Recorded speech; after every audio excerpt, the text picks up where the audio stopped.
Megan Fox is opening up about how Hollywood treats you when you're a woman, or really an actor, period. It can be applied to. She said the following: you really can get really sick, and as long as you're not bleeding from your face, you're going to keep working, and people don't understand that.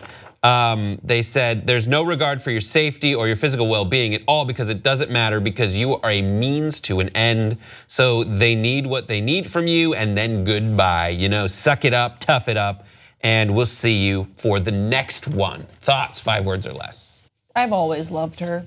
This was very sad.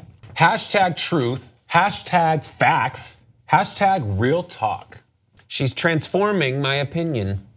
She's absolutely unequivocally on the money when it comes to being an actor or any kind of talent on a show. They don't give a shit about you. They don't care about you. You are a means to an end. You in this business, and I say this all the time, you are disposable. There is 5 other people on a bus to LA waiting to get off that bus and take your job, right? And so these producers and these studios know that.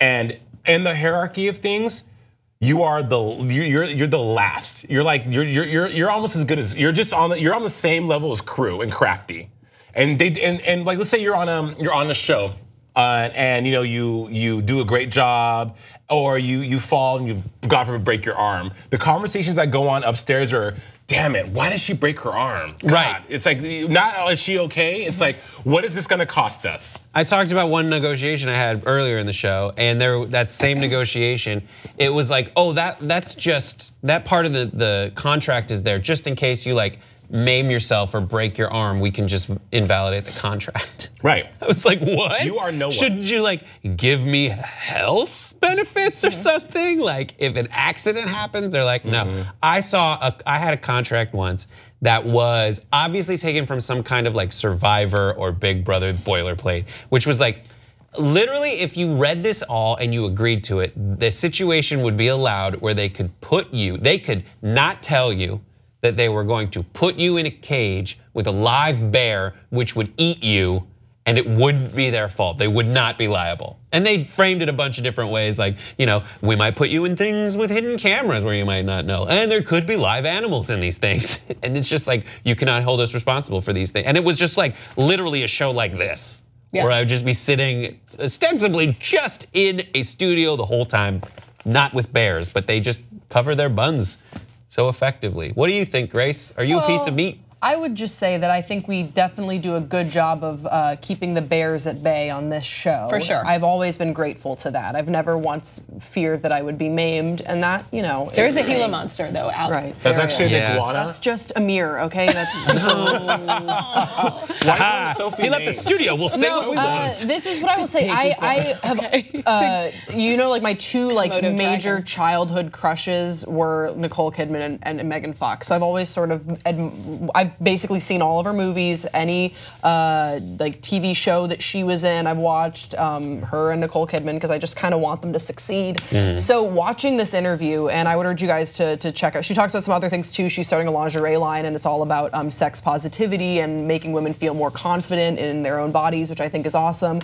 But it is really heartbreaking because I think that, and I was probably guilty of this as well in my admiration of her, was she was reduced to sort of a one-note actress, and I don't think that Hollywood really cared, at least for a number of years, and that could of course change because she has like a whole career ahead of her, but that they really cared about what else she could offer. And it was basically her body, her physical appearance, and her sex appeal. And she was, you know, the absolute it girl of the moment. And they didn't really care about what other sort of interesting roles they could offer her, or what she was interested, the sorts of roles she was interested in playing. There's a reason why she says, we'll see you on the next one. She's referring to the number of franchises that she's been a part of as just sort of the sexy character, which she plays obviously really well. She nailed it, and again, like was probably my sexual awakening. That scene in Transformers. Okay, I get it, but she also Which scene in Transformers? The car She's scene. washing no. She's not washing. She's fixing the car. Fixing the so car. she's actually really like her character very. She's smart. got skills. So I just think that we definitely limited her, and you painted her with a broad brush of the sorts of roles that she would be suitable for, and I think that was definitely diminishing to what her career could have been. But maybe she'll transcend that. She was great in New Girl. She was super funny in New Girl. I feel bad. I definitely made decisions about her. Like, of course you did. Yeah, I was like, she's the hammer thumb person, or like the weird thumbs, and she's just weird sexy. Thumbs. I related Brooke, to that when that came out. I have weird thumbs too. Don't show people. We want them to keep watching. Brooke, yeah, Brooke, you know Megan Fox personally, right? No, I don't. Okay, but I was really sad about this because I think, if you instead of even just reading it, if you watch it, it reminded me of the Uma Thurman interview the first time after, and she only said a few words. It was the first time after the Harvey Weinstein story broke.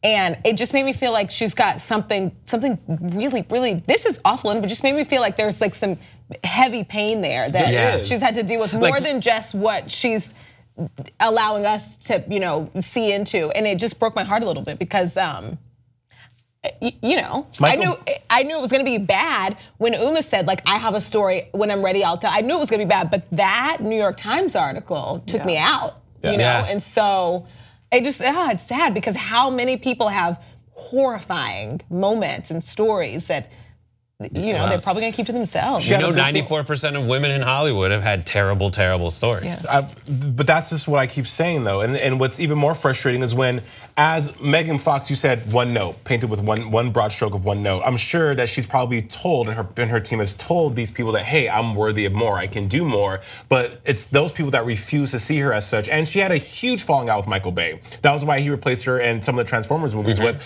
the blonder Megan Fox. Right. So, but because Hollywood is so quick to come to a conclusion, so quick to see you in just one box, they never let her move beyond that. It's tough too, because like there's so few roles for women in Hollywood, but the ones they write are like the ones that Megan Fox ends up playing, like the damsel in distress. And I forgot, I know I didn't even factor it in, and it was when Transformers came out, that like someone who wants to play that better role has to take the frickin' Megan Fox in Transformers role, and you'll never until years later when there's or I would never until years later even think to entertain the notion that, oh my God, she's a real person, and that was really crappy of me. And Megan, I apologize for it.